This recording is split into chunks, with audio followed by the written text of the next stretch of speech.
Covid के बाद postal Covid जो पेशेंट्स को परेशानियां आ जा रही है, हम जानते हैं कि हार्ट अटैक की घटनाएं बढ़ी है, खून का थक्का जमता है और वो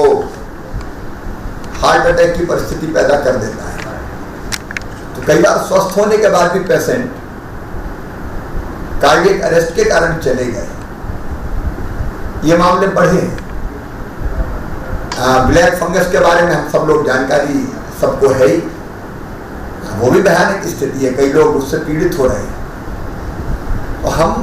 कोविड के पेशेंट के इलाज की चर्चा तो करें, आफ्टर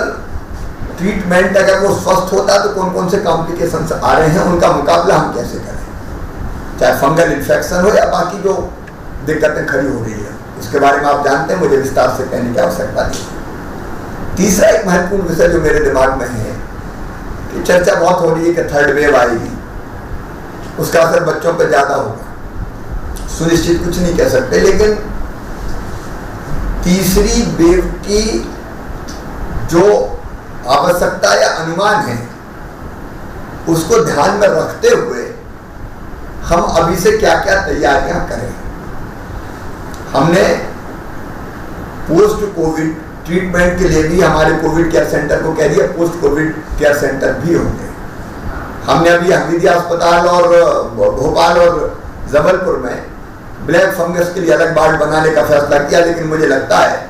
कि ये केवल भोपाल और जबलपुर नहीं, हमको पांचों पुराने जो मेडिकल कॉलेज हैं, जिसमें इंदौर भी है, ग्वालियर भी है, रीवा भी है, वहाँ ब्लैक फंगस के इलाज के लिए हम अलग से वार्ड बनाएंगे ताकि उस रीजन के पेशेंट्स का इलाज हम वही संपन्न कर सके, क्योंकि इसमें हर कहीं हम इलाज नहीं कर सकते, इसलिए जिला अस्पताल या बाकी को छोड़ के मुझे लगता है ये 5 सेंटर हम बनाएं जहाँ ब्लैक फंगस के पेशेंट्स का हम ठीक से विशेषज्ञों के द्वारा इलाज करा पाएं। लेकिन बाकी भी जो कॉम्प्लिकेशन है उनको ध्यान में रखते हुए हमारी रणनीति क्या होनी चाहिए। और थर्ड वेव के लिए ऑक्सीजन बेड हम बढ़ा रहे हैं, आईसीयू बेड हम बढ़ा रहे हैं, स्टाफ हम बढ़ा रहे हैं, जो सामान्य चीजें हम कर रहे हैं, उपकरण हम बढ़ा रहे हैं, उसके विवरण में मैं नहीं जाता, लेकिन फिर भी अगर हमको लगता है कि ये तैयारी अभी से हमको करके रखना चाहिए, क्योंकि मैं मानता हूँ कि ये महामारी आप भी जानते हैं, ये वायरस तो रहेगा। अभी हमारे यहाँ कोरोना कर्फ्यू है, तो लॉकडाउन की स्थिति है, तो संक्रमण की चेन टूट रही है, तो पेशेंट घट रहे हैं, लेकिन उसके बाद बिहेवियर हमारा कैसा चाहिए उस पर भी हमको विचार करना, क्योंकि एक सीमा है इसकी, अब हमको ओपन भी करना पड़ेगा, खोलना भी पड़ेगा चीजें। तो कोविड नियंत्रण के लिए जान के साथ साथ जहान बचाते हुए उपयुक्त व्यवहार, आदतें, जिसको कोविड एप्रोप्रिएट बिहेवियर कहते हैं, वो स्थायी रूप से आम जन के जीवन में हम कैसे लाएं, इस पे हमें विचार करना है। कोविड-19 के प्रबंधन में समाज की सहभागिता हमने की है, लेकिन ये परमानेंट बने, क्योंकि लंबे समय तक चलने वाली ये बीमारी है। तो सहकारिता बढ़ाने के लिए कुछ और आइडियाज हो, किन किन चीज़ों में जोड़ा जा सकता, आम जन को या कोरोना वॉलंटियर्स को अलग अलग, उस पर हम लोग विचार करें। निजी और शासकीय अस्पतालों के मैनेजमेंट को और कैसे बेहतर किया जा सकता है, एक विषय है, क्योंकि आज भी मैं नहीं कहता कि कोई आइडियल व्यवस्था, अभी भी मैनेजमेंट में कमी है, तो और क्या क्या हमको करना चाहिए। फिर प्रिवेंशन के लिए हम और नीतिगत इंटरवेंशन क्या कर सकते हैं,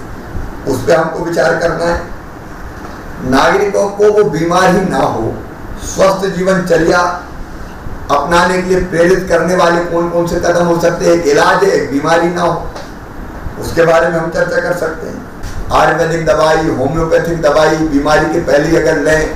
काढ़ा जैसी चीजें, कई अनेकों प्रकार के, फिर योग, आसन, व्यायाम, प्राणायाम, इस तरह की भी कई तरह की चीजें जो सहायक हो सकती हो, उन पर हम विचार करके लोगों को एजुकेट कर सकें, वो कितनी प्रासंगिक है और उनका किस सीमा तक हमको प्रसार करना चाहिए।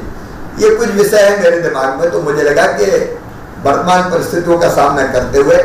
हम इन विषयों पर चर्चा करके और मध्य प्रदेश आदर्श रूप से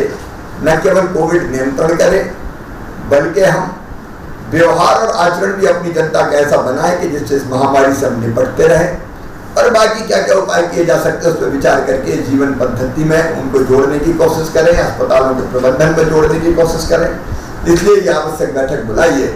मुझे लगता है कि आप सबके उपयोगी सुझाव इस बैठक को बहुत महत्वपूर्ण बनाएंगे और इसके आधार पर हम अपने आगे की रणनीति